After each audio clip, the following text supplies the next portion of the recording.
जो व्यक्ति अपना परिचय पूरा देते देते चुप हो गया, तुम्हें ये नहीं बता पाया ठीक से कि वो तुम तक कैसे पहुंचा है ना, दरअसल वो तुम्हें बताना ही नहीं चाहता कि वो तुम तक कैसे पहुंचा है। ना मैं तुम्हारे मन में कोई डर डाल रहा हूँ, ना तो मैं तुम्हारे मन में कोई शक डाल रहा हूँ।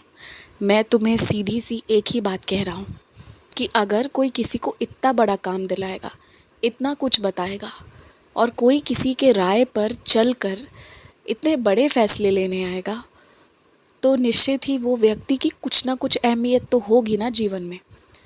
तो जब अहमियत होगी तो उसके बारे में पता कैसे नहीं होगा।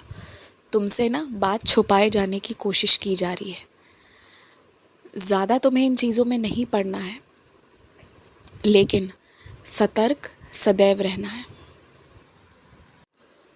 अभी ना अगला 2 हफ्ता तुम्हारे लिए थोड़ा व्यस्तता का समय बीतने वाला है, लेकिन वो व्यस्तता और वो थकान सिर्फ अच्छाई के लिए होगी। कुछ बदलाव होंगे, कुछ बहुत अहम बदलाव होंगे जो तुम्हारी किस्मत के दरवाजे खोलेंगे। तुम ये मान लो कि तुमने मंदिर में जो चढ़ावा चढ़ाया था, जो मनोकामना रखी थी, तो बस वो पूरी होने जा रही है। इसलिए ये सारे बदलाव हो रहे हैं, तुम्हारे हित में हो रहे हैं। और दूसरा तो ये कि कोई, तुम जिस गांव से हो ना, जिस जगह से हो, उस बुनियादी जगह से कोई आ रहा है, तुमसे मिलने आ रहा है, तुम्हारे परिवार के साथ थोड़ा सा समय व्यतीत करने आ रहा है। तुम ये बिल्कुल मत सोचना कि तुम्हारा शरीर कैसा है, तुम कैसे दिखते हो। जहाँ मन हल्का कर लोगे, खुश रहोगे ना, बस अपने आप से खूबसूरत लगने लगोगे। और प्रेम से अच्छे से मिलना। अतिथि के स्वागत सत्कार में कमी नहीं होनी चाहिए, इस बात का ध्यान रखना।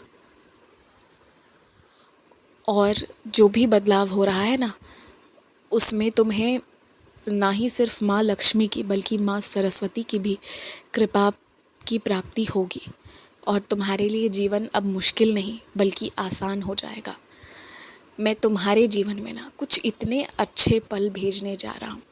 अच्छे पड़ोसी, अच्छे मित्र, अच्छे लोगों का सत्संग, सब अब मिलने जा रहा है। तुम देखते जाओ।